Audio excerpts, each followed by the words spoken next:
Welcome to the second of three sessions of Rediscovering Our Roots. We are so happy that you could join us. My name is Gigi. I'm from Workshop 70. This coming summer and last summer, I was the Hinoch or Director of Education, and I've been working on this project with Benji, who we didn't think was going to be on the call, but is on the call, and he will wrap things up for us later. We developed this educational series with the hope of bringing our community together for a shared learning experience. Our goal is to build resilience through a better understanding of our shared history. And we want to say a quick shout out to Ben Cooley because this would not have happened without him. We are hoping that parents, families, alumni, or anyone who has a job will consider donating to help pay our speaker and to keep bringing these wonderful educational sessions to our community. Rebecca is going to, she just did, send a donation link right below.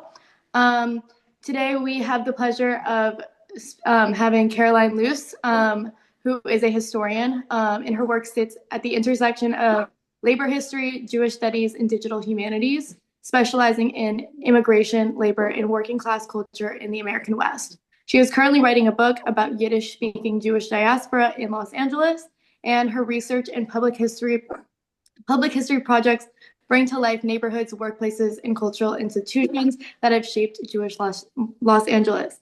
And without further ado, I will pass it to Caroline Luce. Thank you so much. Thank you, Gigi. Okay, I'm going to go ahead and share my screen, which means I'm not going to be able to see the chat as well. And if folks could just turn off their microphones, this is a thing that happens in class all the time. You don't realize your microphone is on, and then you chat with someone walking into the room, stuff like that. That would be really nice. Okay, so let's start the share here. I'm really glad that you got to learn from Robbie Edward Peckler. He is one of my teachers. I've learned so much from him. But what I'm going to do today is going to be a little bit different. We're going to leave the world of Europe and of New York behind us, and we're going to carry the story of labor Zionism into the American West. I'm going to offer a bit of a review of fourth grade California history, just for folks who may have sort of forgotten that, to get you oriented to the history of this region. And then I'm going to do my best to place Jews and specifically labor Zionists within that history.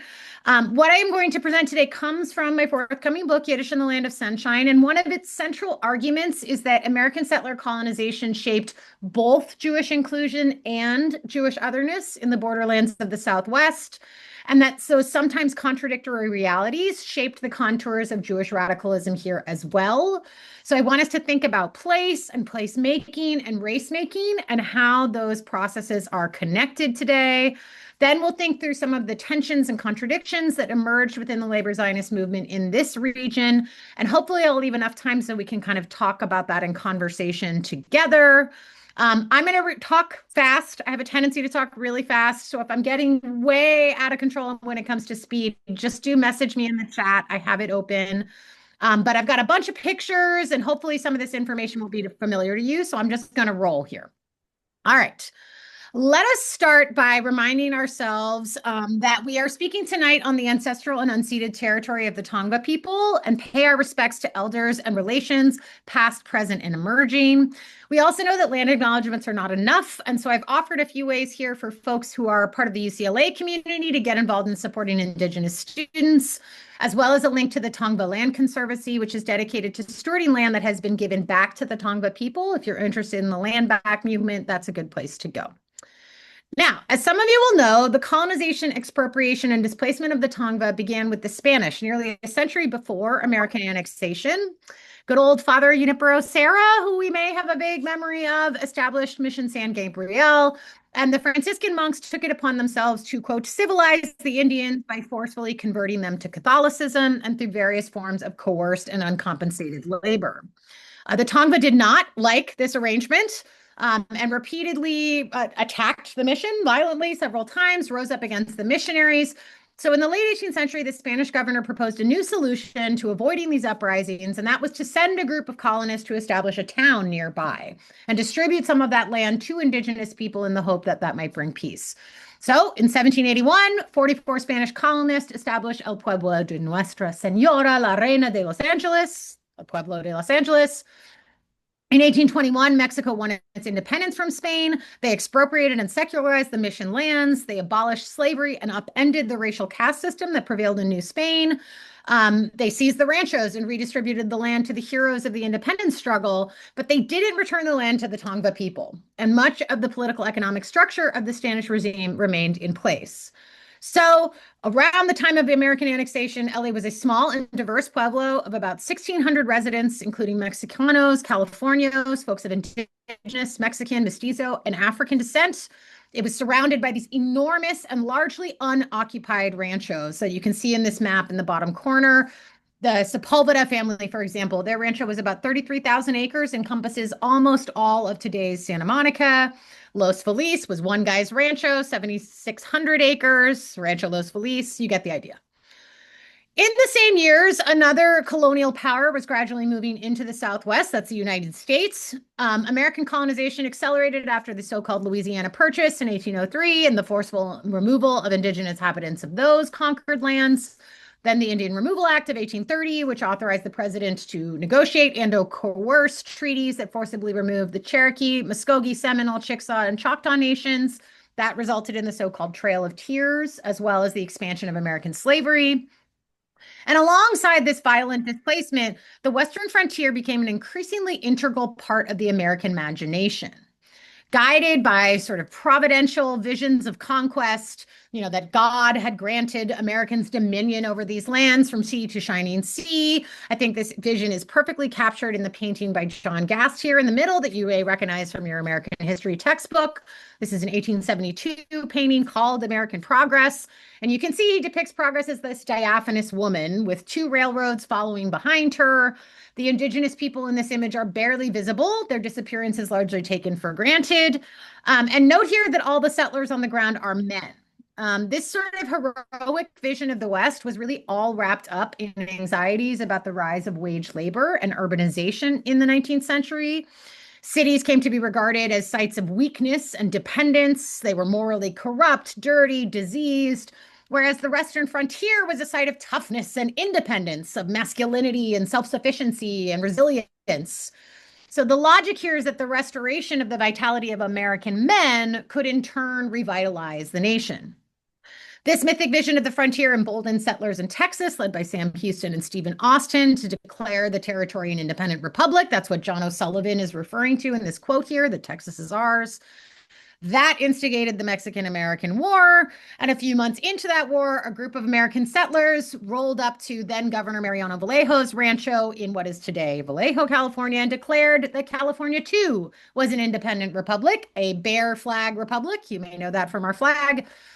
Then in 1897, Generals John Stockton and John C. Fremont marched into El Pueblo de Los Angeles through the Cahuenga Pass and waged the so-called Battle of Los Angeles, signed a treaty declaring LA to be part of the United States.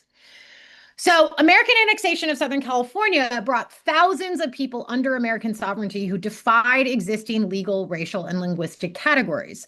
That included indigenous folks, Black and white folks of Mexican descent, as well as immigrants from Europe and Asia and their American-born children. So the American government moved quickly to implement policies that would remake the political economy of its southwestern borderlands and transform these diverse residents into modern Americans, forcefully removing anyone who resisted their efforts. So, for example, while the Treaty of Guadalupe Hidalgo, signed in the Cahuenga Pass in 1847, provided that property rights of Mexican residents would be protected, the U.S. Congress passed legislation that required landowners to submit specific evidence to support their claims, specific forms of title that many Mexican and indigenous communities did not have. Combine that with a massive drought in the 1860s, and these simple bureaucratic requirements resulted in the dispossession of families who had called Southern California home for generations. A rapid transfer of land and natural resources, including mineral and water rights, into American hands. Among the biggest purchasers were real estate investors and developers, railroad companies, mining companies, agricultural interests. By 1872, it was estimated that just 100 people in the state of California owned 5.5 million acres of land in the state. Now, these landowners could not make a return on their investment without enticing new residents and investors. So they boosted the region, pooling their funds to promote Southern California's reputation in the East. And at the heart of these promotions was a romantic vision of the region's history, a so-called Spanish fantasy past that positioned American settlers as the natural inheritors of the paternalistic leadership roles of the Padres and the Dons. A specific version of that Western mythos, where LA was not a Wild West, as you can see in these images, but rather a conquered, settled, and peaceful West, a modern day Pueblo where all residents could have access to the good life. And to me, nothing embodies this fantasy-laden vision of Los Angeles better than oranges, the golden fruit of golden dreams. As you can see in these images, this whole guy's laid out here, right on the left. His whole life is laid out for him, right? In these orange groves. They're just waiting for you. You're not going to have to dig it. You're not going to have to set it up. It's all here for you. Come claim your slice of the good life. But this whole vision, this I grew these myself in California, is belied by the reality of work in the Citrus Belt. The Citrus Belt stretches roughly from LA to San Bernardino along what today is the 210 freeway. In this region, something like 90% of oranges and lemons in the US were grown before the 1930s, 333,000 acres involved in citrus cultivation. And these landowners were not, in fact, doing the work themselves. Their citrus groves were highly industrialized operations with thousands of trees and totally dependent on the labor of non-white workers. At first, these were mostly Chinese workers recruited by mining and railroad companies. But after the violent anti-Chinese movement, which culminated in the passage of the Chinese Exclusion Act, I don't have time to get into that, growers sought out other sources of labor. These included Japanese workers. Many of those were already part of a labor contracting system on American-owned plantations in Hawaii. Sikhs from Eastern Asia, and of course, workers of Mexican descent and later Filipino descent as well. But images like these, if we go back to the boosterism, erase their labor completely, right? I grew these myself. And that erasure naturalizes their dispossession and continued subordination of the Mexican, Asian, and indigenous workers upon whose labor the transformation of the West depended. These labor practices were not limited to citrus. The colonization of the borderlands of Southern California demanded a steady supply of mobile, temporary workers to fell trees, dig trenches, mine ore, and lay tracks, most of whom cycled in and out of LA during slack periods between jobs. And business owners in Los Angeles took advantage of this pool of mostly disenfranchised migrant workers to maintain a strict racial dual labor system, employing almost exclusively Anglo workers in skilled positions and Black, Brown, and Asian workers in lower skilled, lower paying jobs. Some employers literally called it the Mexican wage. That racialized dual labor system was part of what the boosters would offer to would-be settlers and investors, right? Come on down. We got no unions here, none of those pesky radicals, and all this cheap labor that you can pay the Mexican wage. It also was offered to would-be settlers. So imagine you're a Eastern European Jewish immigrant toiling in a sweatshop or a steel mill or a packing house in the cities of the East. Think how alluring this image of these orange groves is, right? Come here, it's all laid out for you. There will be plenty of peon workers to take the crappy jobs you're doing now, and you can have it all. So I just want to flag that these are the racial logics embedded in the California dream that shape what I'll call to, in a second, their Western expectation. And these appeals were tremendously effective. As one historian described, LA was boosted into existence.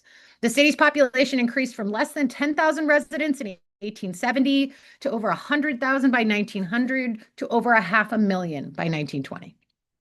Okay, now, for many years, American Jewish historians have basically presented this history as separate from that of American Jews. In their accounts, Jews came into this frontier environment and found exceptional success. They argued that the uniquely fluid multicultural landscape of the West enabled so-called Jewish pioneers to ascend to the highest ranks of civic and economic life. I sometimes call this the Fievel Goes West motif. And that's certainly true in Los Angeles, where 8 Jewish merchants were counted in the first California census of 1850. These were immigrants mostly from Bavaria, Bohemia, and other parts of Central and Western Europe who arrived in the years before the Civil War, and they found incredible success in LA. They grew small stores into massive wholesale and retail trading enterprises, made wide investments in real estate and public utilities, and served at all levels of government, from mayor to water commissioner to county sheriff. So just a few quick examples here. Casper Cohn and Isaiah Hellman here founded two of the region's first banks, what became Union Bank and Trust and Wells Fargo, respectively. Maurice Kremer and Solomon Lazard were both Frenchmen who started a dry goods store together downtown in 1852. Lazard grew that into the city of Paris, which was in the late 19th century the tawniest department store in town, while Kremer went into civil service, serving as city clerk and later tax collector and finally an ambassador. Morris Goodman was the city's first Jewish city councilman, later a deputy marshal. He was also a real estate speculator who helped establish the city of Anaheim and later Culver City. I think you get the idea here. Historians traditionally credited this success to the exceptional environment of the West, the timing of their arrival, LA's particular diversity, or the exceptional talents and wisdom of these amazing men. But more recently, historians have begun reckoning with the ways that Jews participated in and benefited from the American colonial project. That's not to say they were involved in violence and conquest, but rather that they too were able to acquire land and natural resources because of the dispossession of the Mexican and indigenous population. Sherry Rabin, for example, has shown that Jews were afforded a, quote, unfettered mobility in the 19th century, including access to citizenship as free white persons and access to financial markets because of the valuable roles they played in establishing civil society and market capitalism in the West. Jewish mobility was sometimes viewed with suspicion, resulting in laws that refettered their mobility, including during the Civil War. But such concerns were often outweighed by economic necessity, as through their familial and pecuniary ties to co-religionists, Jewish settlers provided vital linkages to markets and trade networks in other cities. This was certainly true in Los Angeles, where the Jewish population was very small. It was just around 2,500 at the turn of the century, but played outsized roles in local government and economic life, and were fully integrated into the emergent Anglo elite. Harris Sangreotis, the editor of the LA Times, for example, was wont to describe them as, quote, our best citizens. And Rebecca, I see your comment here. We need to be really specific about when in time we're talking about and where we're talking about. So right now we're talking about the 19th century and we're talking about the American West. We are going to see how Jews are racialized over time and how that otherness manifests in just a bit. But I just want to be clear that that's what we're trying to do today, is to think about this context. So in LA, in the 19th century, Jews are founding members of the Chamber of Commerce and other booster clubs. They played a central role in the boosters campaign, both within the Jewish community and without. They really are our best citizens. And yes, their reasons for doing so were in part self-interested. They stood to profit tremendously from the city's growth. But I also think they really believed the hype, right? These guys had achieved the good life. They faced real barriers to their mobility in the European context. And here they come and they've had this wonderful experience. So yeah, they're telling their brethren in the East, they're telling their brethren back in Europe, hey, you guys, get out here. This place is amazing. All the opportunity you want is here. My point is that Jews participated in and benefited from the consecration of American rule in the Southwest, and that afforded them access to inclusion, that unfettered mobility that my colleague Sherry Rabin described. Now, Eastern European Jewish immigrants have traditionally been held out as an exception to this rule, especially working-class Yiddish-speaking Jews, who rejected that assimilation and profiteering of their elite brethren. And certainly there's truth to that. The activism of Jewish radicals did challenge the prevailing political economic order in important ways that we'll discuss, and that provoked racialized responses, as we'll see in a moment. But my work also surfaces what I call Western expectations of Yiddish-speaking Jews, how they absorbed the romantic image of the West and the colonial logics of the region's boosters, as well as their attendant racial projects.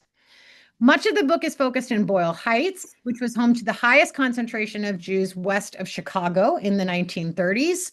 And whereas scholars have traditionally presented Boyle Heights as a site of Jewish otherness, a place where and when Jews were ethnic immigrant outsiders who lived alongside their multiracial neighbors in harmony, I additionally surfaced racial and class-based expectations embedded in the Yiddish public culture they created in the neighborhood, showing how their access to inclusion at times limited their solidarity. So first, just some basics to get you started. I know this is an LA, but it never ceases to amaze me how even people in LA don't know the geography of our own city. Boyle Heights here is located on the eastern banks of the LA River. The American colonial government had deemed the land in the area to be unoccupied and sold it off at auction. You can see in this map in the middle, they just cut it up like a sheet cake. And in the late 19th century, it was one of the city's most upscale neighborhoods, known as the, quote, Nob Hill of the City of Angels. But owed to changes in zoning laws and other factors I can talk more about later, that changed rapidly. Wealthy elites subdivided their estates, and soon Boyle Heights came to be known as, quote, the heart of all the foreign districts, home to equally large numbers of Jewish and Mexican immigrants, as well as smaller groups of Armenian, Turkish, Russian, Moluccan, Japanese, and Italian immigrants, as well as a historic African American community. This is one of my digital map projects up here. In this, just this small slice of the neighborhood, we found 43 different countries, just a couple square miles. Jews are Eastern European Jews are the blue dots here. The oranges and yellows are roughly North and Central America. Reds are South America, and then purples are Asia, and the greens are Western Europe. I know it's hard to see, so I won't walk you through all that. Just to be clear, though, Jews were the largest immigrant community in Boyle Heights, but they never constituted a demographic majority. They were only ever about 40% of the population. Crucial to the neighborhood's transformation, and one explanation for why Jews had settled there, was racial covenants, as they're known. These are clauses written into mortgage agreements that prohibited landowners from renting or selling to non-white minorities. By World War I, something like 90% of housing stock in LA was governed by such covenants. And as the story goes, all persons who were not, in the language of the contracts, of the Caucasian race settled in a handful of other neighborhoods that remained, and that included Boyle Heights. But to me, I think this explanation obscures the way that Boyle Heights was also a site of aspirations. After the wave of subdivision and extension of the streetcar lines to downtown, it was a very affordable and convenient and desirable place to live. You can see in this ad, right? Single family lots for as little as $600, rents for as low as $10 to $20 a month, easy access to jobs downtown, as well as in the industrial zone near the rail lines further south of downtown. So I think sometimes we overlook that Jews and other immigrant residents of Boyle Heights shared the same aspirations of the wealthy folks who preceded them, of home ownership, of a taste of that good life that the boosters promised, and a space to build their ideal forms of community life. So my work now for years now has documented Jewish radicals' efforts to cultivate Yiddish public culture in Boyle Heights with an attentiveness to those aspirations and those expectations. I have a whole digital exhibit at it about mapping Jewish LA, about Boyle Heights, but I'm going to focus on the efforts principally led by labor Zionists tonight to sort of narrow our scope just a bit. And then we'll return to the Western expectations piece I mentioned before. And to do that, I want to introduce you to two brothers, Aaron and Chaim Shapiro. They were born in Kamenchug, which is on the eastern edge of the Pale of Settlement, where Russian sovereignty had been firmly established in the 17th century. The city derives its name from the rich mineral deposits in the area. The Russian word Kamen means flint, and was home to steel mills and an oil refinery. It was like a highly industrialized center of manufacturing and trade.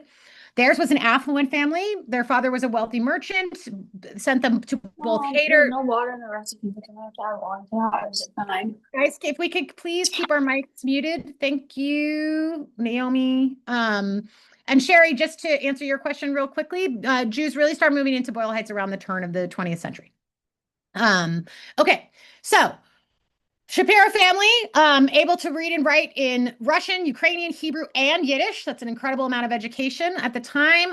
They were then sent to a Litvish yeshiva in Minsk, where they got involved with the Russian Revolutionary Movement. Minsk was, as you discussed with Robbie last week, an epicenter of the Bund, the Allgemeiner Jüdischer Arbeiterbund, which I think Robbie mentioned. Bundists really applied Marx's dialectical materialism to Jewish history, arguing that the Jews' century-long struggle for survival was owed to their marginalization in the prevailing modes of production and exchange, and that Jews could only achieve true economic and political equality through a revolutionary reordering of society. They thought to organize Jewish workers to be the vanguard of a socialist revolution that would topple the Tsar using Yiddish, die Volkssprache, the people's language, in their efforts. The Shapiro brothers, however, were drawn into another orbit of Jewish radical activity in the city, and that was socialist Zionism or labor Zionism, which offered a fusion of the revolutionary socialism of the Bund and the emancipatory promise of Jewish nationalism. In Minsk, the labor Zionist movement was led by Nachum Syrkin, who I think you learned about a little bit with Robbie. Like Zionists, Syrkin argued that Jews had rights to self-determination not as a religious minority, but as a nation, and that the only solution to the untenable situation faced by Eastern European Jews was to create an independent Jewish state. But Syrkin argued that the Jewish state would not alleviate the poverty and social inequality that Eastern European Jews were suffering if it were built on capitalist foundations. So he proposed a synthesis of socialism and Zionism, calling on his fellow Jewish socialists to root their nationalism in the ethical monotheism of the prophets and wage their protests on moral grounds, so that the socialism of the Jew, as he described it, would truly become Jewish socialism and would in turn serve as the foundation for a Jewish state that would bring out economic and social justice as well as spiritual renewal. The Shapiro brothers were completely captivated by Syrkin and his movement and soon dropped out of yeshiva entirely and moved to Kharkiv to enroll in university instead. Kharkiv was a very different environment than Minsk, however. It was outside the Pale of Settlement, which means there was a significantly smaller Jewish population and no existing mass working class movement. And it was much more closely surveilled by Tsarist police. According to Aaron's son, the brothers frequently brawled with gangs of young Russians, prompting Aaron to brandish a pistol. And his application to university was rejected for his political activity, and he was threatened with arrest and forced to flee. Aaron is on the left, by the way. Chaim is here on the right. Chaim chose to stay behind and immersed himself in the Russian proletariat. And in 1905, he was arrested for his role in organizing a strike among workers at a local mineral processing plant and spent 6 months in Tsarist prison. After his release, he and Aaron reunited in New York, where they shared a paper route and joined Polit Zion, which is one of the parties you talked about with Robbie. This is a socialist Zionist political organization based in the US and other communities across the world. And as Robbie described, the numbers were very small, but it was big in influence, as I would argue. And they propagandized their movement in Yiddish as well through their paper Yiddish Kämpfer, which is Jewish fighter. 2 years later, the Shapiro brothers moved to LA and joined their older brother, who owned a liquor store downtown, where Chaim was introduced to a universe of radical activity. So this map and the last one are one of 5 custom maps from my book. And this shows the LA that Chaim arrived into. Just a few blocks from the family store were the headquarters of the Socialist Party and the party's reading room and the offices of their newspaper, Common Sense. A few blocks further was the LA Labor Temple, headquarters of the Central Labor Council and its paper, the Los Angeles Citizen. Down here to the south, near the residential hotels and encampments of Skid Row, was the office and reading room of the Industrial Workers of the World, the IWW. There were dozens of meeting halls, bookstores, and coffee shops in between, and outdoor spaces, including the plaza, pictured down here at the bottom, and 6th Street Park, which is today Pershing Square, as well as corners and empty lots where street speakers gathered. I can only imagine Chaim having the time of his life running around in this little landscape here. Because this assemblage of physical and discursive spaces comprised what I call a radical public sphere, where a broad range of labor, left-wing organizations, and marginalized communities were converging to articulate, debate, and circulate their oppositional ideals. As I document in my book, at the height of the 1905 revolution, Jewish radicals had formed a branch of the Bund in LA. The Yiddish-speaking population here was quite small then. By one estimate, there were only 230 or so Jews of Russian, Polish, and Lithuanian origin in the city in 1900, and only about 4,200 a decade later. So this Bund branch would have been quite small, and according to my evidence, probably not actually affiliated with the Bund in Eastern Europe. But this small group came to play a central role in the radical public sphere when, in the months that preceded Chaim's arrival, a group of Mexican revolutionaries affiliated with the Partido Liberal Mexicano, or the PLM, who were on the run from the Mexican government, sought refuge in Los Angeles and were arrested. You can see those PLM leaders here. This is Ricardo and Enrique Flores Magón. I don't have time to go into their story. Please ask me about them. There are wonderful books about them by some of my colleagues. But suffice to say, the Bund branch helped to wage a free speech fight in their defense to try to prevent their extradition. The campaign kind of exposed the history of colonial conquest and displacement and dispossession in the region, and the power of American capital on both sides of the border, providing Chaim and Aaron and other Jewish radicals of the 1905 generation with an orientation to the dynamics of their new home.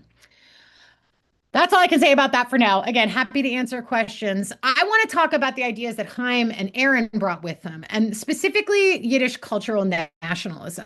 So, the founders of the Bund branch in LA incorporated Yiddish into their organizing in some ways. In the local newspaper, they are claimed to have conducted meetings in Jewish, whatever that might mean. But conducted a bulk of their affairs in English, as it appears, particularly their organizing works. But for the Shapiro brothers, the propagation of Yiddish was an end in itself. They sought to elevate and uplift Yiddish as the basis of a modern secular form of Jewish identity, rooted in the folk ways of the Jewish masses and charged with class consciousness and revolutionary solidarity. Chaim Shapiro became the founder of a Yiddish branch of the Socialist Party while he was in law school, taking the party's place alongside branches for Mexicans, Italians, Lithuanians, Hungarians, Germans, and Russians. In the same year, he and other Jewish radicals established Los Angeles' first branch of the Arbiter Ring, or the Workers' Circle, a socialist mutual aid organization founded by Bundists in New York that provided health and death benefits and unemployment insurance to its members. The Arbiter Ring was meant as a complement to the Socialist Party by promoting Aufklärung, which is a Yiddish word for enlightenment among the Jewish masses. Drawing on relationships formed in the Arbiter Ring, Jewish workers also began to establish their own Yiddish-based unions with Jewish tailors and cloakmakers in the garment industry, and later carpenters and painters and bakers. And so gradually they built the foundation of a radical public sphere based in Yiddish in Los Angeles and linked to other organizational and personal networks to other Yiddish-speaking communities across the world. And that was really the goal here, was to make Los Angeles one little quarter of transnational Yiddishkeit, one little corner of this Jewish socialist movement. I love that we have Arbiter Ring alums here. That's awesome. Big fan of them. Okay, so while this activity was first based out downtown, and this gets to your question, Sherry, as some of you will know, a series of events in 1910 and 1911 made that all but impossible. I don't have time to go into this, but there was a citywide strike wave in 1910, and in the middle of this wave, a bomb explodes at the LA Times building, sparking a fire that left 21 people dead. Two iron workers, members of the Iron Workers Union, were quickly arrested in the crackdown. A lot of people to this day will claim that Harrison Gray Otis bombed his own building. I'm not going to wage in that argument. But basically the whole local labor movement and the socialist movement, including Job Harriman, who was then the Socialist Party's candidate for mayor, rallied to the defense of these accused workers. And unfortunately, they eventually confessed and pled guilty to the bombings of the Times, dealing kind of a fatal blow to the strike wave, as well as Harriman's mayoral campaign. As the trials of those two iron workers were rolling, the leaders of the Partido Liberal Mexicano, having recently returned to Los Angeles after being released from prison, mounted an armed insurrection in Baja California, which is to say Mexico. They were defeated and arrested and later convicted of conspiracy charges. And so the LAPD used both of these incidents to justify a really intense crackdown on radical activity. Downtown became a no speech zone where you literally were not allowed to speak in public. They built new jails at the city and county level. And that radical public sphere that the Bund had been part of was all but wiped out. So really, Sherry, to answer your question, this is when Yiddish-speaking Jews, along with other immigrant radicals, shift into Boyle Heights. The neighborhood offered them affordable land, whereas they were evicted from public spaces downtown. They could make room for their radical ideals and realize their visions of the Jewish future. Aaron actually moved to Boyle Heights first. I don't know if you can see. Oh, no, I didn't include that map. I'm sorry for that. Oh, yeah, here it is. Okay, so you can see Aaron's house is here in Boyle Heights. He actually moved first. Chaim eventually settled in Edendale, which is today's Silver Lake, but around the same time, their paths kind of began to split apart. They were both members of the Arbiter Ring branch, which erected its own headquarters on Boyle Heights, first on Evergreen Avenue and then later St. Louis Street.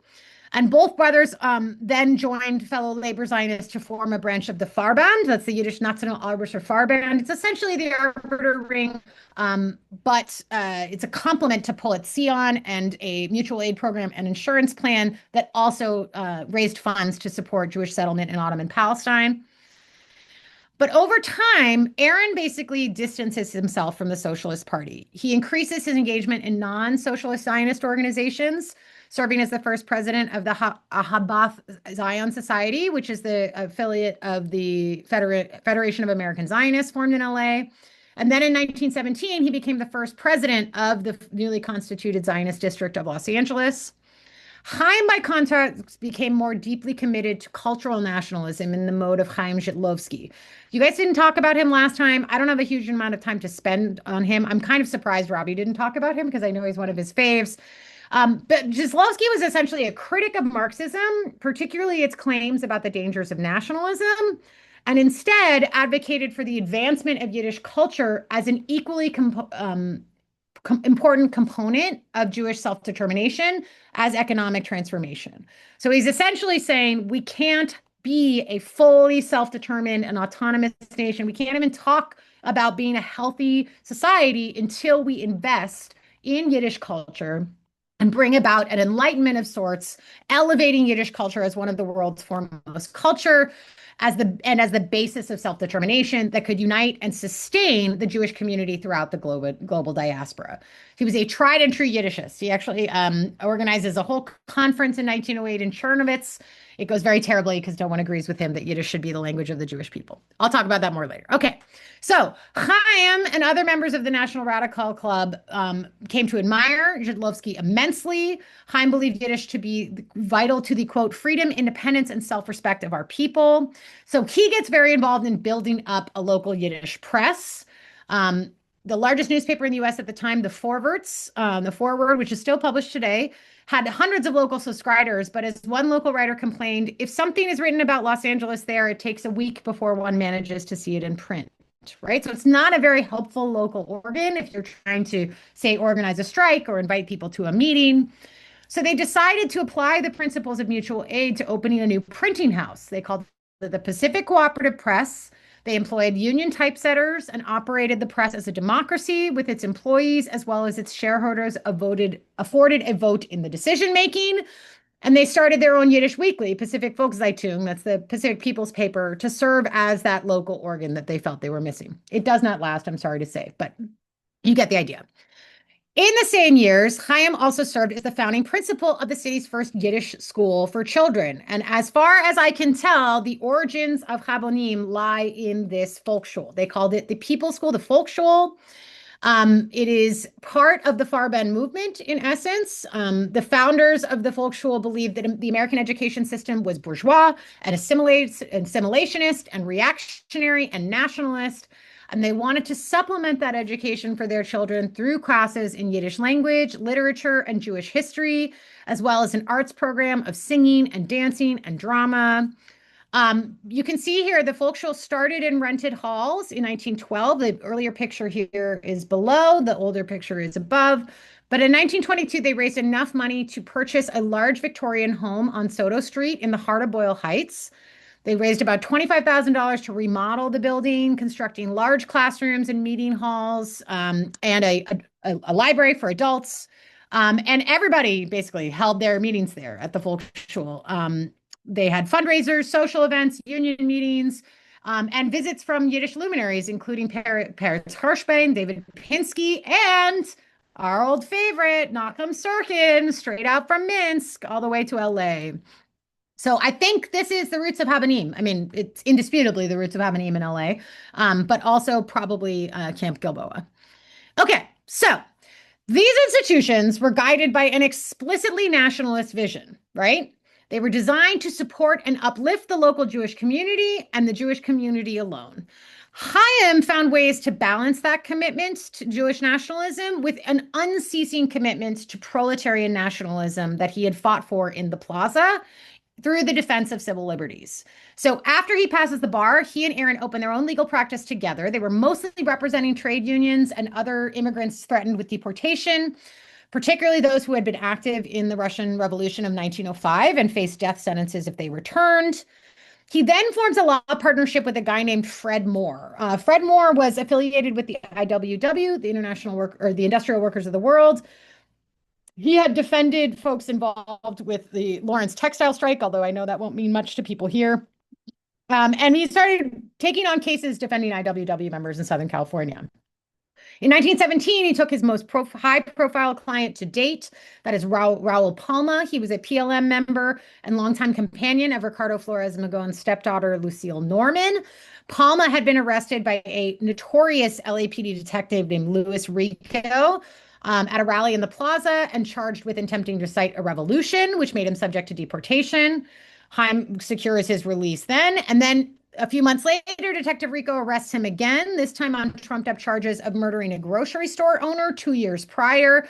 The case became kind of a cause celeb in LA, and allegedly, Shapiro, in his closing argument, offered such an excoriation of Detective Rico and the LAPD that the largely Spanish-speaking audience erupted in ovations, so raucous that 2 people in attendance were arrested, and the jury deadlocked, and Palma was released. By 1930, Chaim Shapiro had earned the reputation of a legal crusader for justice who fought at the vanguard for every battle for human rights and happiness waged in Los Angeles's court without, regardless of color or creed. So he's sort of develops this civil liberties reputation in Los Angeles, and that's how he balances this commitment. And the fact that while he's doing this legal work, he's also rising to leadership among Jewish radicals in all these Yiddish-based organizations suggests that there was broad-based support for the work he was doing, and that many radicals shared his deep commitment to multilingualism and internationalism and working class solidarity. But as I mentioned up top, there are important limits to that solidarity that we have to consider as well. And evidence that Yiddish-speaking Jews absorbed the fantasy-laden image of the region and the racial logics of colonization. I'm running out of time here, so I'm going to just quickly talk about 2 quick examples. The first comes from labor organizing. So as in the industrial cities of the East, Jewish workers, particularly in the garment industry, played prominent roles in the local labor movement. LA was a notoriously anti-union town, and Jewish tailors were among the first to strike and win a union contract during that strike wave of 1910, overcoming tremendous opposition from their employers, including blacklists of union activists, recruiting needle trade workers from the East. It was a very big deal. But their solidarity, as with so many AFL unions at the time, was largely rooted in their status as skilled craftsmen. They excluded so-called unskilled workers in their industry from their ranks. That was machine operators, people who sewed on machines, most of whom were young women of Mexican descent. And in their newspapers and convention reports, it becomes clear that they regarded those young Chicanas as temporary workers, not skilled craftsmen, just there to earn a few bucks before they got married and had babies. That racial trope of the Mexican wage coming through here, that they were willing to endure any sort of treatments and therefore were impossible to organize. Yiddish proved a key vector of their exclusion, right? Like the use of Yiddish is helpful to organize Jewish workers, but fundamentally excludes non-Jews from the union. But race is a factor as well. They simply didn't see Las Costureras as equals. And it wasn't until the 1930s that they came to realize their need to organize with them if they wanted to improve wages and working conditions. And that was a pattern of exclusion repeated among Jewish bakers, carpenters, and painters, all of whom formed their own Yiddish-based unions that excluded non-Jewish members well into the 1950s. The result was significant socioeconomic disparities within the neighborhood. One survey from 1924 estimated that nearly 25% of the Jewish population in Boyle Heights was, quote, aristocracy of the laboring class, whereas nearly half of the Mexican population worked as unskilled laborers who had, quote, nothing to offer but their bodily strength. Jewish residents had much higher rates of job stability. Something like 75% were regularly employed as compared to around a third of workers from Mexico. And nearly 20% of Jewish residents were said to be, quote, clerical or semi-clerical workers in white-collar jobs, a higher percentage than even the American-born residents of the neighborhood. So are Jews working class? Certainly compared to their more elite brethren, absolutely. But compared to their non-Jewish neighbors, that answer is a bit more murky. Most came west after they had already spent some time in the U.S. They brought with them some savings or a union card. The survey reported that 75 to 80% of Jews could read and write in English. And in combination with their skin color, that gave advantages in navigating LA's racialized dual labor system. That did mean they could do some incredible things together, including mutual aid. The Arbiter Ring and the Farband had their own large building. The Bakers Union had its own union hall. They even built a sanatorium to treat people suffering from tuberculosis, now known as the City of Hope. But these uncertainties and ambiguities endure. And I think they come through most clearly in the poetry written in Los Angeles. I have only barely scratched the surface of this corpus of work. So I'm just going to give a quick couple examples here. And I know we're going to want to come back to this because I'm going to whiz right past the text here. Joseph Katzenoge's poem here, as well as this one by Lun Mates, express a clear awareness of socio and economic mobility, right? These poems are about achieving the good life promised by the boosters, buying sunny cottages among orange blossoms and towering mountains and proud palms, flowers and vines and just cut green lawns. But then the authors are pointing to the consequences of that mobility and the kind of darker realities lying just beneath LA's sunny surface of longing, of loss of community and eternal restlessness, right? Playing for empty balconies. Now, this is a very LA literary thing, right? In the 1920s, book like Upton Sinclair's Oil and others offered counter fables to those of the region's boosters, tales of newcomers and dream seekers and dashed hopes that sort of later ripened into the hard-boiled noir of the 1930s and 40s. But you can see these works suggest an awareness of Jews' access to the good life. These are not proletarian stories of hunger and hardship and suffering, right? These are stories of success and access to inclusion. And certainly they point to consequences, but they cast Jews' access to it not as a form of racial privilege, but as a byproduct of the exceptional investment in the West. Okay, I do not have time to talk about the second poem I had lined up here, but essentially my argument is that in both their writing and their activism, they reflect an awareness, importance of racial hierarchy, but an ambivalence, an anxiety, or even an indifference about their place in that hierarchy. But they are clear about expectations of inclusion and socioeconomic mobility. And it's those Western expectations I find most revealing.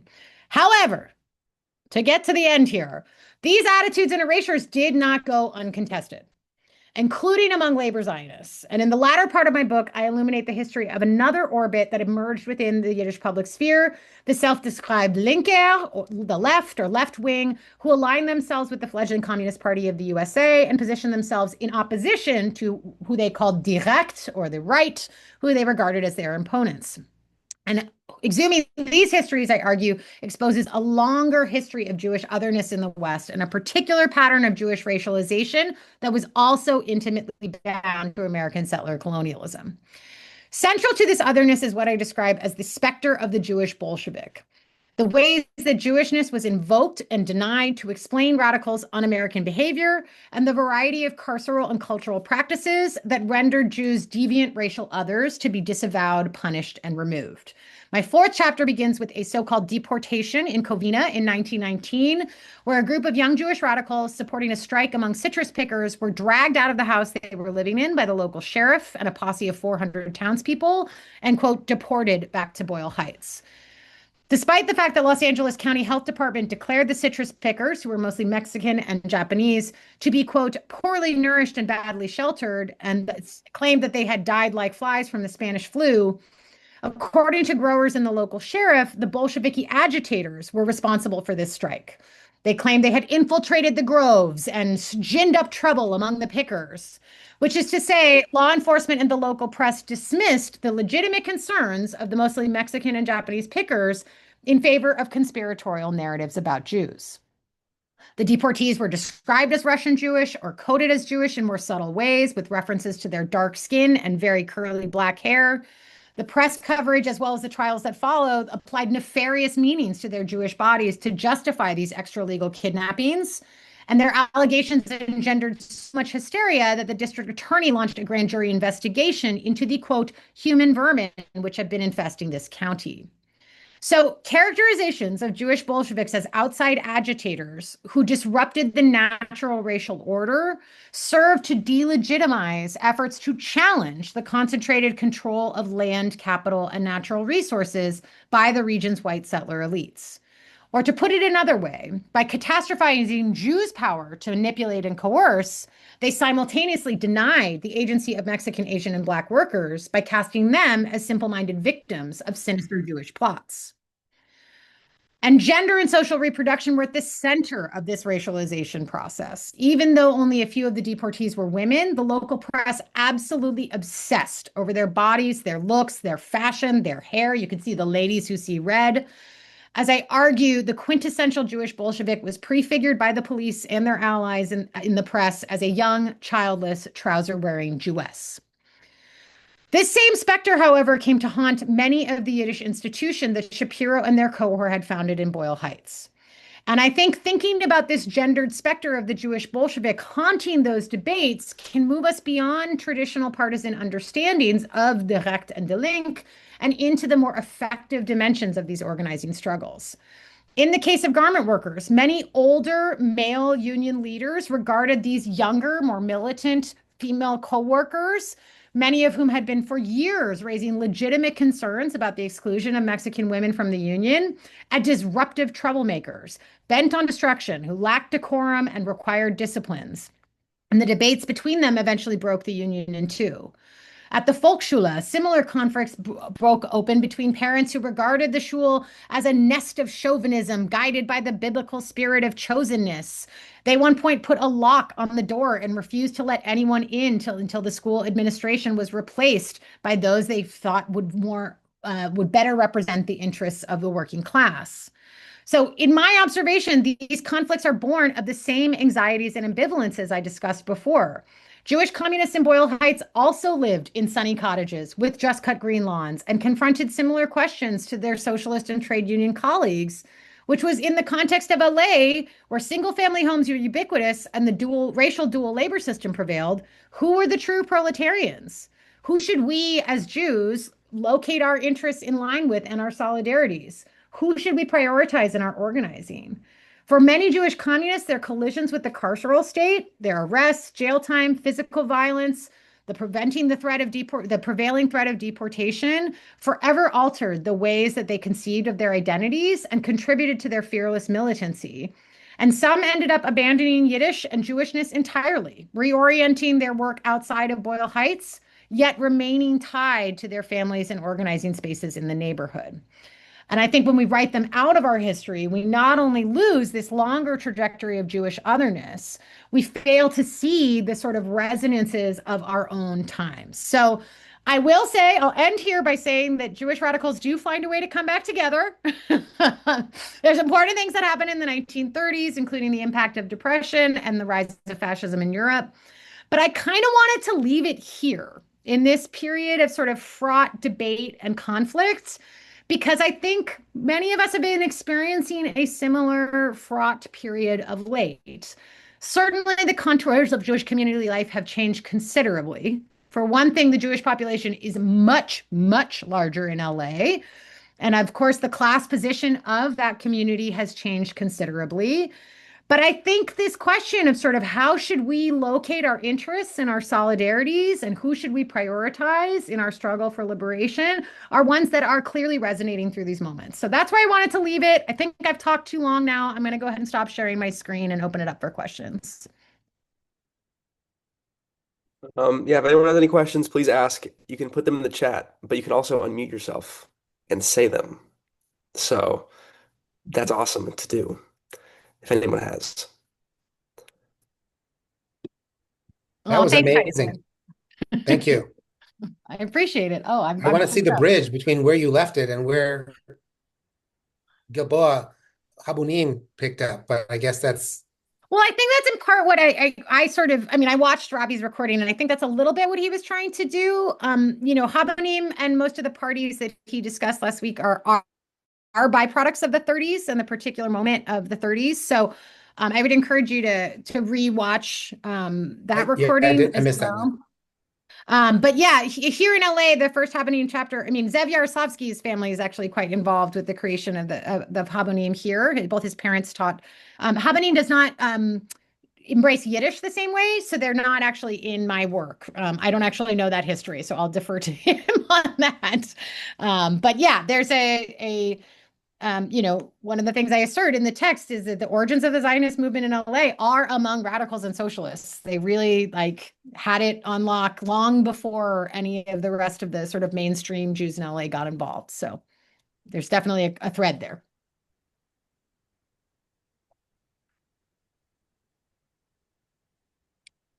Any more questions? Okay, I have a question. I was curious about what, like, how does it differ from maybe things that happened on the East Coast or in the rest of the United States, if you know?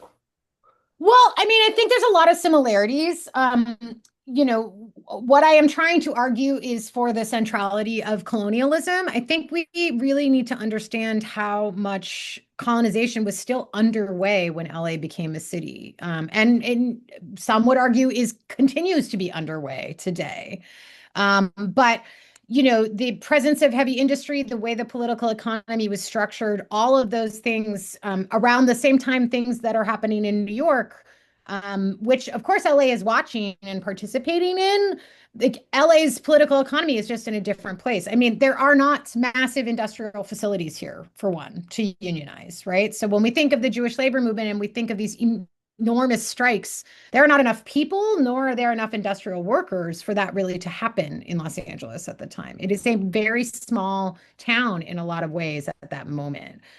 So rather than using a comparative framework, because I'm not sure that there's so many things that are unique, but I think anytime, you go to New York, you go to Chicago, we do not live in the same place. And I think that ubiquity of single family homes is one of those decidedly different things. Of course, there is a story about Hollywood here. I don't really write about Hollywood. Hollywood is not central to my work.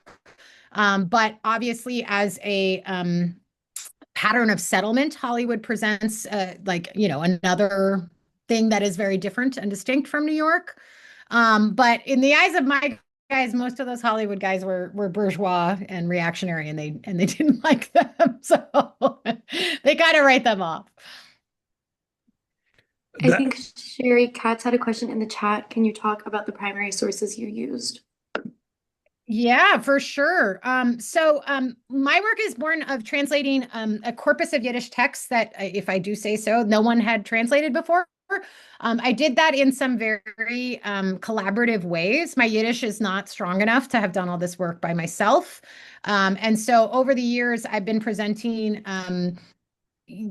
across the city and sort of slowly built this team of folks who were interested in doing translating work with me. I'm actually going to pull up we have a Yiddish exhibit on Mapping Jewish LA that is a dual language anthology of locally published Yiddish. I'll share that with y'all. These are a lot of the sources. There's also, if you're a labor historian, any good labor historian will tell you there's a lot of union newspapers, a lot of real boring union newspapers. The local socialist publications, the local communist publications, all of those were in English, which is unfortunate in terms of not getting at the full texture of the community, but that's often what I had to rely on. But that's part of why this book has taken so long for me to write, is that I'm really sorry to say there are not a ton of extant sources. So when I mentioned the Bund chapter in LA, YIVO has a massive archive for the Bund, but as far as their archivists know, there's not a single piece of Los Angeles in that archive at all. And I've been asking about that for 10 or 15 years now. Like, please let me know if there's stuff on Los Angeles, and we just don't know. In the English press, I see references to it. And indeed, actually, even in the LA Times, one of the Bund members writes these like op-eds to Harrison Gray Otis to yell at him for his smearing of the Russian Revolution. But yeah, there's really just a very small corpus of work that remains. And I got to give a big shout out to David Hirsch, who was for many years the Judaica librarian here at UCLA. We have a really, really wonderful collection of Yiddish books. And I'll also just invite anyone here who wants to translate Yiddish to let me know, because this digital anthology I shared in the chat is one that we had really hoped to add to over the years.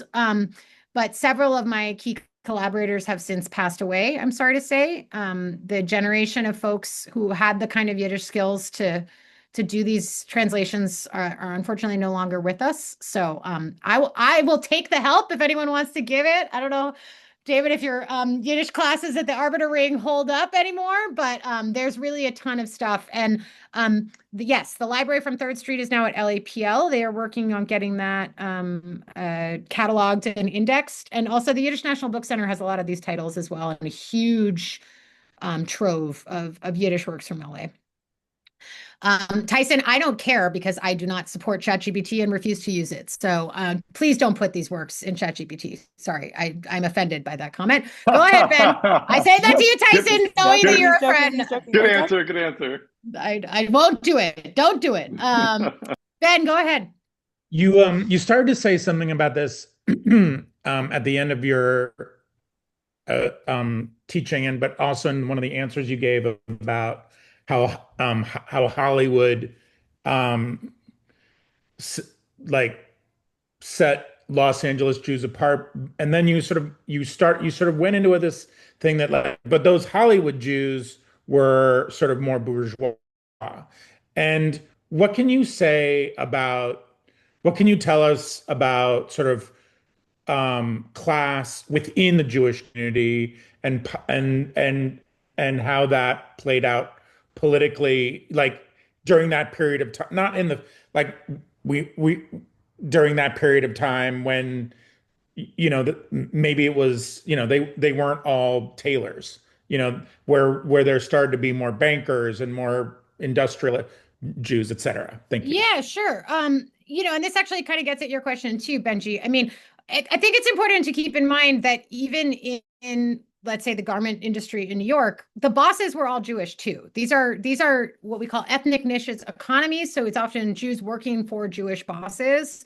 So when I'm saying that they called the Hollywood people bourgeois, I mean very specifically, they were like, those are our bosses and we hate the boss.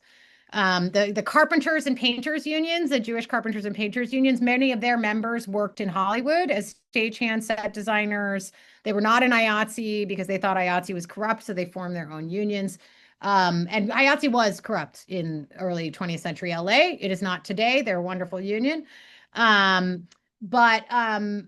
they regarded those guys as bosses. And, I'm not here to tell you they don't have a sort of bootstraps, rag to riches story, but these are some of the most powerful people in the country, at the time. And I don't think we should overlook what that meant for their politics, for their sort of assimilationist attempts, and then later their crusade against communism. I mean, they purged these radicals from their studios. So this is a Jew-on-Jew crime that way.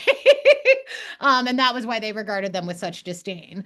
I think in terms of the path for upward mobility for a lot of Jews in Boyle Heights, I could offer one example. This is perhaps not a perfect example, but it is an example of this upward mobility, and that's the Familian family. I don't know if you guys have heard that name. Anyone who's got connections to Boyle Heights will know the Familian families. So one of the curious professions identified in that 1924 survey I mentioned, and one that a lot of people have in the census, is what's called a junk peddler or a secondhand goods dealer. It's tough to know exactly what that looked like for a lot of people, but in the case of the Familian family, their scion, their great-great-grandfather now, I think great-great-great of the living Familians, but I'm not sure. They basically said he would find scrap metal. He would go to construction sites, find whatever leftovers they had. He'd pick up old cans. He'd do any number of things, and then he'd sell that, and that's how he built his business. He very quickly formalizes that business into an actual scrap metal business. Like they had a storefront. He was not running around like a peddler. I remember the first time I talked about this, I was imagining some of our neighbors who pick through our recycling bins. Like, we're not talking about that. This is a scrap metal business very, very quickly. During the Second World War, when housing explodes in Los Angeles and new housing is built everywhere, all over the city, we've got suburban developments popping up everywhere. The Familian family starts winning these contracts to provide all the pipes in those housing developments. And so a family that had gone from quote unquote junk peddler to business owner to now multi-millionaire family in the span of one generation. And that's kind of what we're talking about here, because LA, and it's the same with Hollywood. LA's economy is sort of wide open for people. So folks would come from other areas with a little bit of seed money. The Hollywood guys did too. They all came with the funds to start their studios. They did not build them from scratch, quote unquote. And then they would find an opening in the economy and just have this incredible success. And in the garment industry, which is what I write about mostly, a lot of that was coming through Hollywood, which is to say, designers were coming out from the East Coast to work in a studio, finding that to be unfulfilling, starting their own garment shop and making this tremendous success. So that again feeds those Western expectations, right? Because they are having this incredible success. The Famillion guy is going to write to his brother and be like, holy shit, bro, my junk peddling business, I just opened my own storefront, come work in my store. And it creates this kind of chain migration that sort of feeds entire families with upward mobility. This is a weird aside, but I was on one of those Roots shows. It's the British show called Who Do You Think You Are with Andrew Garfield. I know that it's not a humble brag here. I'm just telling a story. His family left London. His grandfather was working as a costume designer or in the costume shop at some studio, starts his own shop and becomes this like tremendous success with a store in Beverly Hills, right? So it's stories like that where we're talking about not a strict kind of I go from line worker to boss kind of upward mobility, but rather a sort of entrepreneurial hustle world. In the case of the Sephardi community, this happens through flowers and grocers, right? Where some guy will be selling flowers on the street, and then next, he's got a flower shop, and then now he's a wholesale flower vendor. So does that answer your question, Ben? Sorry, I ranted a little bit there. Yeah, I mean, I guess I'm wondering if if I could bring you back to the question a little bit, is like what were the class and political divisions in the Jewish community at that time? I guess that's what I was asking. Okay. When it comes to those Jewish pioneers, we're talking twofold. Class is one of those things. These folks have found tremendous financial success. Tremendous. They are the equivalent of multimillionaires. But the politics are there too, which is to say that they are members of the Chamber of Commerce. They're members of the Merchant and Manufacturers. They're anti-union. They are anti-Zionist in a lot of cases. I think it's really important that we keep in mind that like the Reform community, most American Jews in the 19th century were not into Zionism because they thought America was the solution. They're like, no, we don't need a promised land. We're here in America. This is the best. We don't need anything else. So it's essentially the antithesis is, I guess, what I'm trying to say. They are pro-assimilation. They have organs in their synagogues. They are reform-minded instead of more religiously observant or orthodox. They do not carry socialist politics, quite the opposite. They're super nationalists. They love the United States and they're anti-Zionist. I don't think it's like all the things are opposite that way. And so there really were just completely separate communities. I mean, they did not talk with these guys. This starts to change in the 1930s. There's a little bit more of a middle class that emerges. There's some progressive judges, like some of you may have heard of Harry Holzer or Aaron Risch, or some of these sort of more moderate, I think today we'd call them like liberal Democrat, come in to fill that void in the middle and start to build bridges to these communities. But at the turn of the 20th century, I don't think you could just completely polar opposites. And in that way, like almost completely divided. They didn't even talk to each other. They just made fun of each other in the newspapers. I want to know what their summer camp was. I don't think they had one. I really don't, Benjamin. I mean, I think you'll talk about this with Sandy Fox next week, but I think you have to see summer camp as the byproduct of working class Jews huddled in the city in the same way that I'm offering Los Angeles as sort of a vent to that valve. Cool. These would have been philanthropic ventures, but the children of the Jewish elite did not go to summer camp. That was not who was going to summer camp. Summer camp was a solution for working families, working moms. And the idea was to get proletarian children out of the city during the summer so that their families could go to work and not have to worry about them. So you'll hear more about that next week. But summer camp is the origins of Jewish summer camp are not in the elite. It is not the children of Jewish elite in the way that Next month for folks who are, yeah. I'm teasing Sandy now. Cody, go ahead. Yeah, I also have another question, kind of comment on Hollywood. I know that's not exactly your area of expertise, but I'm just interested in kind of the nuance in in how the Hollywood Jewish bourgeois came to be, because I know originally how these Jews started these studios is it wasn't it was a lot of because they were excluded from other industries, and so from my understanding, it didn't start as like a bourgeois movement. It started as a reaction to anti-Semitic exclusion and like a wanting to tell stories, and then as time went on, it grew, and then and also I heard about like something called the Hebrew Actors Union or something like that, and also stuff like that. So I was wondering if you could talk more about that if you know. Yeah, so a couple things to say about that. I mean, the first to respond to your latter question, and we can come back to this, is that as I was describing of the garment industry, it's important to keep in mind in Hollywood that Jews are both bosses and workers, right?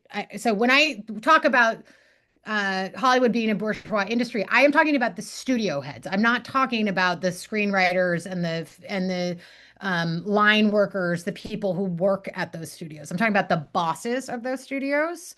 And you're right. In many cases, those were sort of rags to riches stories. In fact, most of them were dealers, is what they called it at the time, schmata salesmen.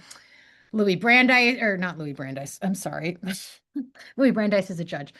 Louis B. Mayer was a garment salesman in Canada. A lot of them were either garment salesmen or they were working for studios and they were going around the country screening films that they had to license from New York. I am going to push back at you, though, that it was entirely a response to anti-Semitism, because it's really important to keep in mind that most of the reason that the studios moved to Los Angeles is because of Thomas Edison.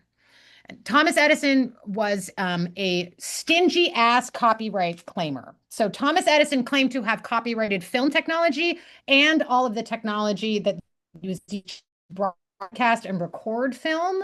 And he wielded over that technology with an iron fist.